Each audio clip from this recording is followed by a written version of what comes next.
In this video today, we will be discussing about past life regression case study of Lovers from Multiple Lifetimes Part 2. If you haven't yet watched Part 1, just go and visit that, watch that video first so that you have a better understanding of this video. And yes, not only past life regression, we will be also discussing Akashic Records Life Between Lives therapy of my client in this video. Hello, beautiful souls. I hope you all are doing great. If you like my videos, like my channel, please like, share, subscribe, and comment, and click on the bell icon so that you get notified of all my future videos. Today, I'll be discussing part 2 of our past life regression therapy of lovers from multiple past lives. If you haven't yet watched part 1, please go and watch that as well so that you understand this part better. I'll be giving its link in the description box. Now, let's first know a bit about Akashic Records and Life Between Lives therapy. I'll be making a separate video of Life Between Lives therapy and Akashic Records reading of what they are, the way they are immensely helpful to us, etc. But let me give you a brief introduction of them here for better understanding of you all for this case. Akashic Records. They are our soul's personal diary. They hold all answers to all the questions and experiences of past, present, and future lives of your soul. We can also make or clear karmic contracts, understand life purpose, and get guidance in any area of life. Life Between Lives therapy, as the name suggests, makes one visit the time in the spiritual plane where soul travels after death in previous reincarnation and before current incarnation. Here, all the contracts and plans of next birth are made. Through Life Between Lives therapy, we get into a communication with guides and masters and have all answers to all the reasons of each experience, each relationship, each thought, each belief, everything going on in current life, and guidance to have a better and smooth life. Also, we can have a glimpse into the future life and get guidance from that. It also includes topic which can be accessed in Akashic Records. Now, let's come back to our case study, that is part 2 of Lovers from Multiple Lives. Ritu, my client, came for another session after completing the exercises and meditations I gave her to release the conscious blocks affecting her subconscious. Yes, you heard it right. It's not always subconscious affecting the conscious. All the thoughts and blocks before going into subconscious and unconscious are part of conscious mind. And sometimes new experiences make it difficult for conscious mind to let go and hence create problems in releasement of blockages from the subconscious, as happened with my client Ritu. So, this time I started with her therapy with Life Between Lives and Akashic Records to reach the root cause of the problem and heal it. The session begins. I guided Ritu to her life after life of a previous incarnation to know the situation better. Ritu, I'm surrounded by brightness and there's this beautiful angel coming to me. He's the same angel who accompanied me here after my death. He's guiding me somewhere. Me. Just ask him, is he taking you to your soul council? She. He says yes. He is saying that I should let go and control my temper. Whatever has happened is the past. I was unable to learn my lesson, but this time I should learn my lesson. I'm unable to understand what he's talking about. After a minute, Ritu said, we have reached. It's a big palace, and there are many angels sitting around. A person is sitting on the throne, and it's very bright, it's very pure, very serene everywhere. The angel who brought me here is standing behind and telling me to ask questions to the person sitting on the throne. But I don't know what to ask and how to start. There are so many questions in my mind. Actually, Ritu had given me a list of all her questions beforehand. So I just guided her to ask questions to the person. Ritu, He's saying that I'll have lots of money and my financial issues will be resolved. And about the breakup, he says that I was chasing somewhere who was never meant to be with me. I must learn from the things and let go. Going against the destiny and plan only increases sufferings. I must control my anger. I have temper issues. Only then I'll be able to fulfill my life purpose. Me. What is your life purpose, Ritu? She. He says I have to help others. I asked, why were you unable to forgive Kuarsa? She. He says, my third last incarnation has answers to all these questions. It is the root cause of all the issues which happened with Kuarsa. He asked me to go there, visit that life, and heal the problem. Me.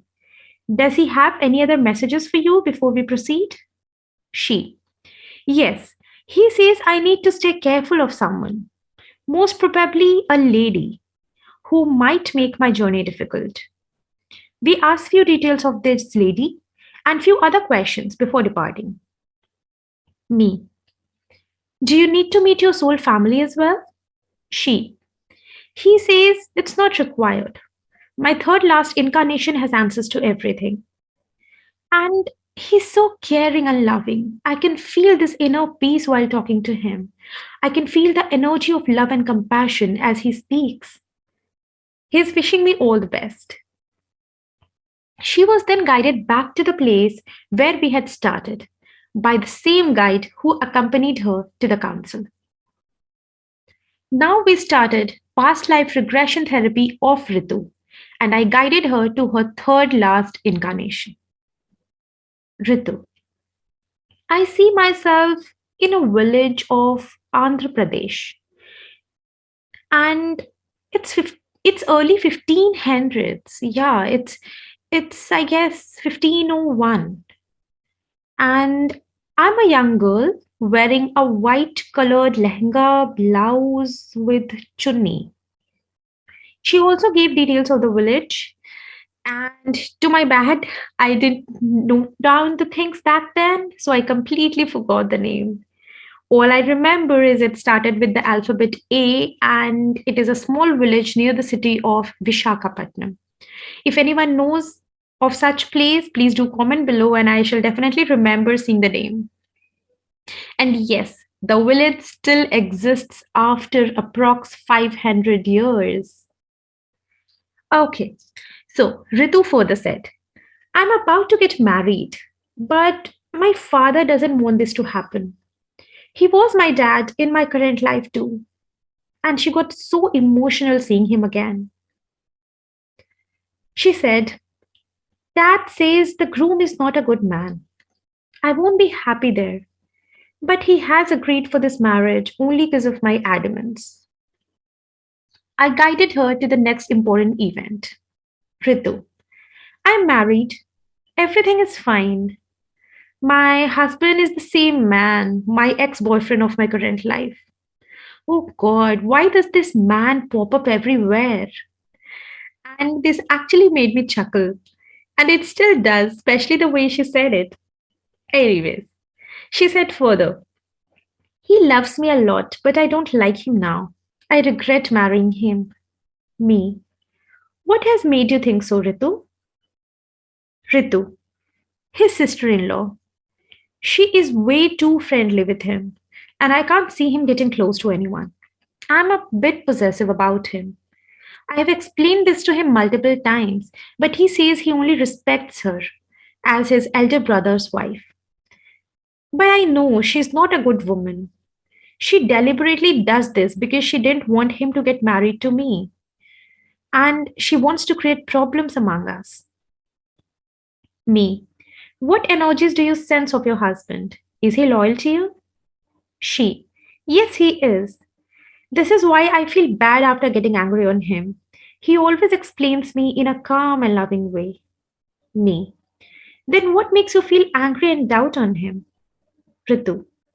I have told him everything about his sister in law and her intentions. But why does he have to talk to her every time? In the next event, Ritu said, I'm packing my stuff and going back to my dad's home. Can't live with him anymore. I saw my sister in law trying to get closer to him. And this upsets me a lot. Me. Okay, what's your husband's response? She. He's shocked at her behavior. He's promising that he won't talk to her anymore and wants me to stay with him. He's requesting me a lot not to leave. Me. And what's happening now? Ritu. I can't stay with him. If you would have listened to me, this wouldn't have happened. I don't trust him anymore. Dad was right. He is not a good person for me. Not at all. I'm just leaving this place. Me. Do you know his sister in law in current life? Ritu. Yes, she is his wife in current life. Me. Okay, what next? In the next scene, she saw herself at her dad's house. She. I'm at my dad's house. He wants me to resolve the issue and go back to my husband. But I don't want to. I have decided never to go back there. When I guided her next, she saw herself when she was 48 years old. She said, my dad is no more. I live alone in my dad's house. Work in a local shop. Me. Did your husband come to see you in these years? She. No, neither did I go. I don't know his whereabouts. Got to know from someone that he hasn't still married. Yes, he is still alone. He hasn't married anyone.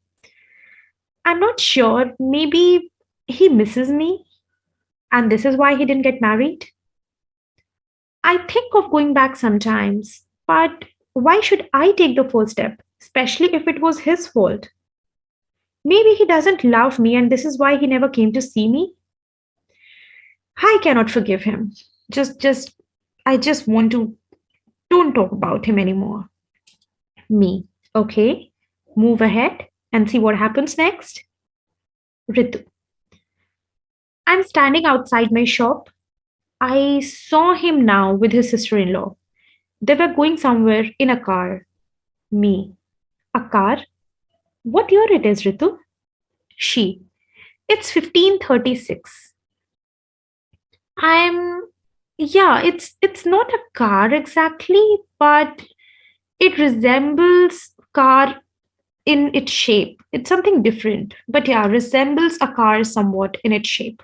Me. Okay, okay. Did your husband see you? She. I don't think so, but I'm so disturbed and shocked. He's a liar. I can't take it anymore. I just can't. In the next scene, Ritu. I have come home. Can't take it anymore. I'm tying a noose and planning to hang myself. I asked, what are you feeling now, Ritu? Ritu. I will never forgive him. How can he cheat on me? He's still with his sister in law after all this happened? I just want to end it forever. I guided her to the next scene and she said, I can see my body hanging. I have hung myself. Me. How do you feel now, Ritu? She. I'm free of the anger and pain, but I feel guilty somewhere. Me. As a soul, you can see and sense everything now. Can you let me know about your husband and his family? And what makes you feel guilty? Ritu. I shouldn't have ended my life. My husband loved me a lot. He used to cry every day for me. But his sister in law tried to brainwash him, saying it was not his fault, so he shouldn't make the first move. I should have been the one coming back to him. This is what she says. She had also apologized to him for that day's act and tricked him into believing that it was me who overreacted. And she is innocent. And the last day I saw him with his sister in law before ending my life, he was feeling very depressed. And his sister in law just forced him to come out with her so that he feels a bit better. I feel so terrible. So terrible. He was such a nice person. He loved me a lot. But I never trusted him. I misunderstood him. I overreacted. I should have been patient. He tried explaining me everything, but my anger and ego spoiled everything. Life is so precious. I just shouldn't have done this. My guide, the same guide, has come to me to take me to the light. He's smiling at me and saying, "Do you understand now what I meant?" He says, I should let go of the past and the pain. I must clear the karmic baggages and ties with him in order to live a good life. I must always know the truth before reaching a conclusion. I made her release the trauma and baggages, cut her karmic cords with both of them, forgive them as well, and most importantly, forgive herself as well for her actions and healed her. Message number one: always remember, ending life is never actually the end. It is never the end. The story you leave incomplete starts from the same point again and with greater intensity every time till you come out of it successfully learning your lessons.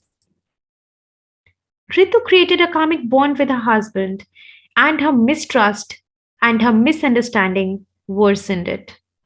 She believed on him being a cheater and ended her life thinking everything would end. And its result? Her belief made it come true. Her belief made her insecurities come true. In the next life, Kumarsa actually cheated on her, and this time it was even more difficult for her to forgive him, as she had both conscious and unconscious distrusts. And in current life, the history repeated itself, and he again had to leave her because of certain obligations. This is why she had to go back to the point where it all started and clear the blocks. Number two, forgiveness is very important. Otherwise, the energies and trauma remain in the aura and get manifested. Remember, the best revenge is to forgive. Otherwise, it's not always about tit for tat. Sometimes, in fact, many a times, history gets repeated, and whatever the situation is, the person who is hurt more is at more loss. Number three, never act out of aggression. Sometimes misunderstandings do happen. Don't distrust easily as it ruins relationships. If in doubt, reach the core of the problem and find the truth and make wise decisions accordingly. So, this was today's case study. Let me know your thoughts, opinions, and queries, if any. And don't forget to subscribe and share with your friends. Take care, stay blessed, till we meet again.